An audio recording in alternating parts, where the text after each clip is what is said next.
জয় বড় মা। আজকের দিনটা বড় মায়ের নাম নিয়েই শুরু করলাম। দিনটা ছিল এক মঙ্গলবার। ভোরের কুয়াশায় এবং শীতল হাওয়ার মধ্যে আমরা চলে এসেছি দেবগ্রাম স্টেশন। আমরা যাব নৈহাটি বড় মায়ের কাছে। সময় তখন ঘড়ির কাঁটায় 5:49। আমরা নৈহাটি যাওয়ার জন্য 6:40-এর ট্রেন ধরেছিলাম দেবগ্রাম থেকে। আমাদের ইচ্ছে ছিল 5:30টার ট্রেন ধরার, কিন্তু একটুখানির জন্য আমরা মিস করে যাই। আর এই একটুখানি সময়ের জন্য যে আমাদের কতটা মূল্য দিতে হয় তা তোমরা ভিডিও শেষ পর্যন্ত দেখলেই বুঝতে পারবে। ঠিক এই কারণেই হয়তো গুরুজনেরা বলে থাকেন সময়ের মূল্য দিতে শেখো। আমরা যখন নৈহাটি পৌঁছে যাই বড় মায়ের মন্দিরের সামনে, তখন হয়তো ঘড়ির কাঁটায় 9টা বাজে। আমাদের দেবগ্রাম স্টেশন থেকে নৈহাটির দূরত্ব প্রায় 2 ঘন্টা। ধর্ম হোক যার যার, বড় মা সবার। আমি কিন্তু এই প্রথমবার বড় মায়ের মন্দিরে এসেছি, তবে হ্যাঁ, আসার আগে অনেক কিছুই জেনে এসেছি, তাই আমারও তো অসুবিধা হয়নি। আমি কিন্তু লাইনে না দাঁড়িয়ে ডালা না কিনে সোজা চলে গেছি গঙ্গা মায়ের ঘাটে। কিছুদিন আগে আমি গঙ্গা স্নান করেছি বলে আজকে আর গঙ্গা স্নান করলাম, তাই শুধু জলের ছিটা নিয়েই লাইনের দিকে যাই। মা, একই কাণ্ড!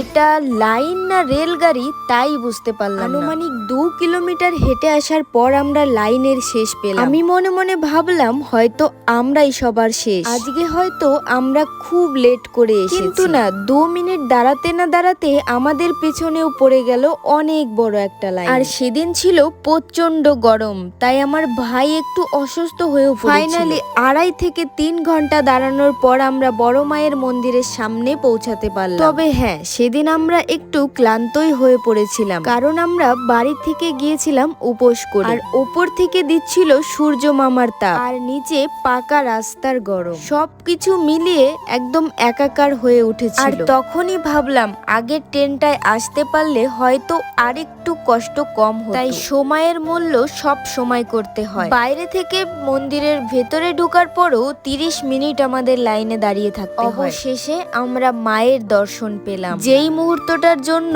আমরা দাঁড়িয়েছিলাম 5 ঘন্টা। আর এখন আমি বড় মায়ের সামনে। মাকে দেখে সেদিন চোখ ফেরানোই যাচ্ছিল না। এই এক আলাদাই অনুভূতি, যেটা কাউকে বলে বোঝানো সম্ভব নয়। এখানেও কিছুটা সময় দাঁড়িয়ে থাকার পর আমাদের পুজো সম্পূর্ণ হয়। আজকের ভিডিওটা এখানেই শেষ করছি। ধর্ম হোক যার যার, বড় মা তুমি ভালো রেখো পৃথিবীর সকলকে।